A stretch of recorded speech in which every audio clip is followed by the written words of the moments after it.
Okay, I think I've prepped you enough now. We talked about why biomechanics and the understanding of biomechanics is so vital. And we talked about how we're going to do it. We're going to first analyze it, analyze the movement, analyze the forces, and then we're going to do that in order to optimize it. Well, that begs the question, what are forces? And darn it, I'm sorry, I have to get into the physics now, but once again, I'll try and keep it as painless as possible. We got to talk about forces. Now, forces by definition, good old Isaac Newton, is defined as force equals mass times acceleration. Yeah, that's the typical response I get from that. But it's not that bad. Think of it more, instead of mass times acceleration for right now at least, think of it just as a push or a pull. A push or pull of one object on another, either to basically you're accelerating it one direction or decelerating it, slowing it down, or stopping it altogether. A force is simply a push or a pull. In fact, Isaac Newton, I lied. He didn't actually define it as force equals mass times acceleration. Everyone thinks he does. Technically, he said something else. Technically, he said a force is something which over time will change an object's momentum. Well, what is momentum? Momentum, by definition, represented by P, because m was already taken with mass, momentum is mass times velocity. Yeah, there's those physics terms I know. Again, okay, forget that for a second. We said forces is simply a push or pull, and in fact it's a push or pull which will change an object's momentum. What is momentum? Momentum is a measurement of an object's motion. How much motion does an object have? So let's put both of those definitions together in an easier way. A force is a push or a pull which over time will start something in motion, stop its motion, speed it up, or slow it down. So once again, we're going to say it one more time. A force is a push or a pull which will start something in motion, stop its motion, speed it up, or slow it down. All right, that's speed it up or slow it down. That's the acceleration thing, right? So let's think about that. Pushes and pulls, forces on the body. Well, I'm going to throw up a quote really quick before I even get to forces in the body. It's the same thing I've been implying the whole time, but Donald Newman, Kinesiology of the Musculoskeletal System, says it better than I ever could. It's really simple. The same forces that move and stabilize the body also have the potential to deform and injure the body. Wow.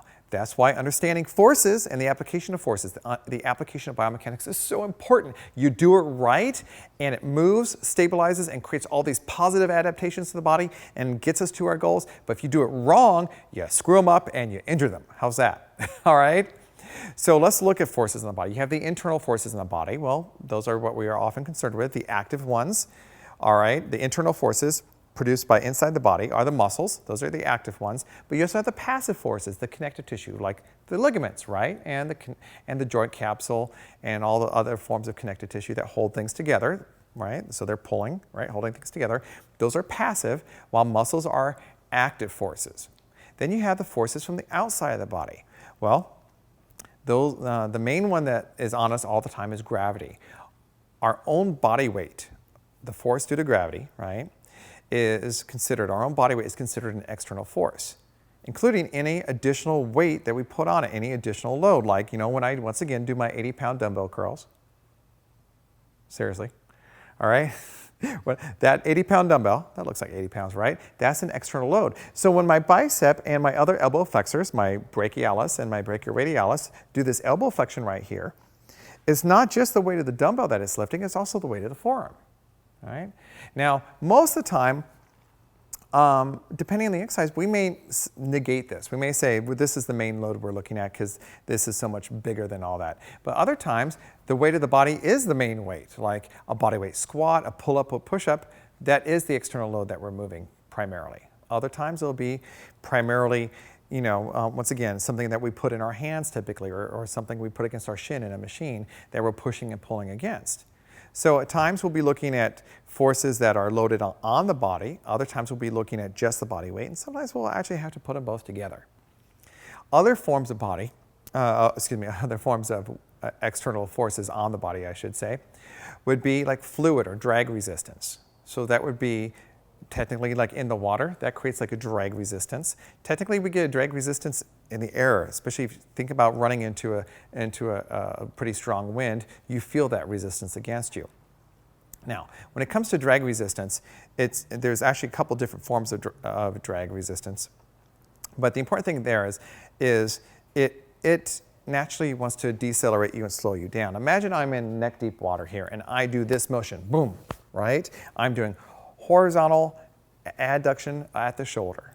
And I'm also even flexing at my elbows a little bit. So you'd say, okay, wait a minute. I'm working really hard against the water, all right? And these muscles are working, anterior deltoid, pecs, little biceps, what have you, coming through like this.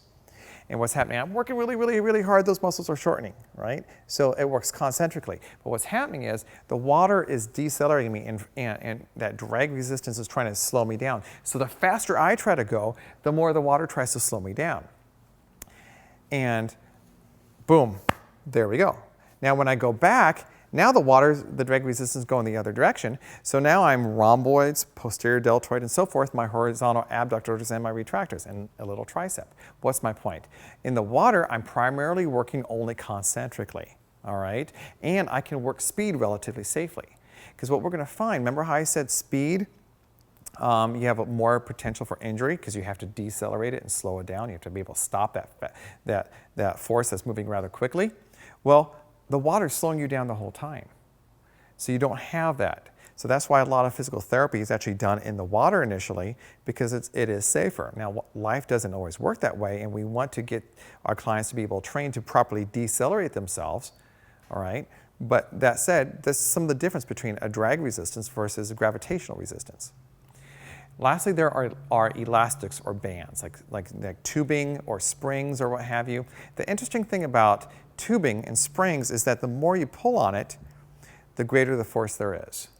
So I can do a dumbbell curl with a weight in my hand, and it's going to have a very different recruitment pattern than if I put a heavy band in my hand and did it that way, because the band increases tension the whole time. It's not good, not bad. It's different. All right. The other thing there is you can work, once again, faster with bands because you have less buildup of what's called inertia. And without going too much into it, it has to do with, once again, in objects, if I go fast with a heavy weight here and it's a dumbbell, it's going to want to keep going and I have to stop it. Well, with the band, it doesn't have that buildup of inertia. That same concept of having to stop the speed, stopping the inertia, is actually related. So, got a little table here of what I'm going to call good forces versus bad forces, right? So if I have positive or good forces internally, what does that mean? It means I have proper activation of the muscles. The muscles are activated in the proper order, at the proper intensity, at the right time for proper joint movement. Well, what if that doesn't happen? What if I have negative or bad internal forces? That means you have improper activation of muscles leading to improper joint movement, improper arthrokinematics, which means, guess what? The joint isn't rubbing right, plain and simple. Joint surfaces aren't rubbing right. What about positive or good external forces? The body is positioned properly to accept forces from outside the body, like weight, friction, drag, in accordance to the body's structure. What happens if it's bad external forces? Well, forces enter the body not in accordance to the structure and function of the body. Guess what? Once again, placing harmful stress on it. So the big result, if you do it right and you have both good internal and external forces, the work input done by the internal forces is efficiently transferred to work output.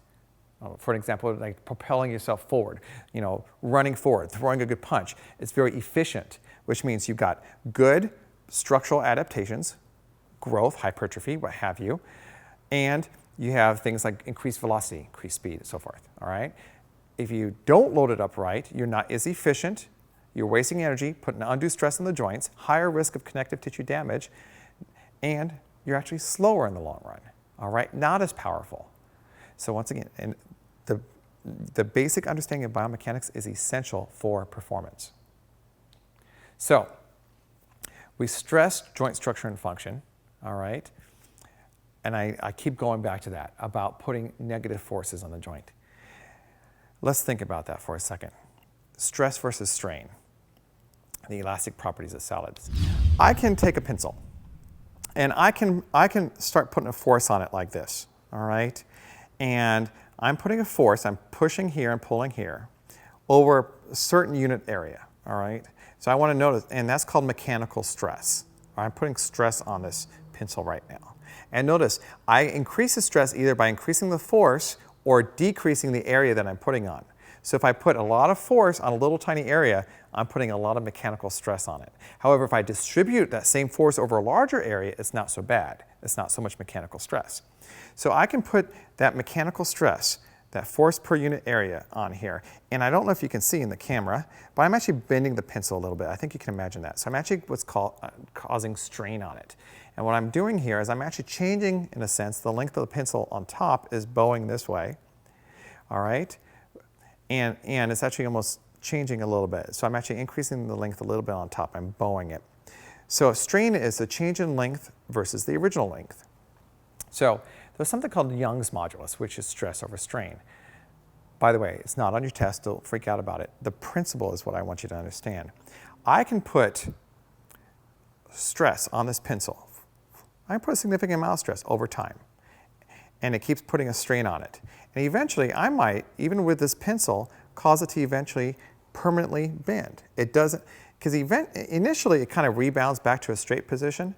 But if I do this long enough, it'll stay slightly bent, right? So it doesn't return to its original dimensions. However, if I keep applying more and more stress, you get rupture, right? You break it. That's what happens in the human body. Over time, you can put a mild stress, but an inappropriate stress on a joint. And you start rubbing it wrong, putting stress on the connective tissue, and nothing happens. You might get a little inflammation, a little pain, but the body's not able to repair it right. It doesn't go back to its original dimensions. And over time, what eventually happens is rupture. Rarely, except in cases of extreme impact, do you actually have it where there's one injury and it just happens, boom, point of impact. Like in certain football games, yes. You know, two guys hit each other, hit the knee bad, boom, blows out a knee, sure. But how many times have you heard of someone blowing out their ACL just because they took a step wrong or something to that effect? I remember I teach a morning boot camp, and I had a boot camper come to me, a new boot camper, and she was great. I ended up having her for a boot camp for several years. She got in great shape. But she came up to me on the first morning, said, "I'm so-and-so. I just want to let you know I just came back from double ACL repair." And I'm like, "Great, you're in boot camp. Why are you in boot camp again?" And she goes, "Oh, no, I'm feeling better. I went through physical therapy." I go, "How'd you blow up both your ACLs?" And she said, "Well, I was playing volleyball," which personally I thought it was funny because she's like this tall, but she loved volleyball. And she went up to spike the ball, and you know, darn it, boom. It just came down wrong that one time. I said, "You blow out both your ACLs." Well, she goes, "Yeah, I just came down wrong. It's that one-time thing." I looked at her standing there, and I looked at her standing there with her feet turned out like a duck and her knees pointed in, incredibly overpronated. So was it really just that one time? No, I seriously doubt it. She'd been putting wear and tear on those ACLs over and over and over again. It's just that one time she came down from trying to spike the ball, that was the straw that broke the camel's back. So the reason I'm telling you this, once again, teaching proper mechanics early on is vital, not just for performance sake, but for safety's sake.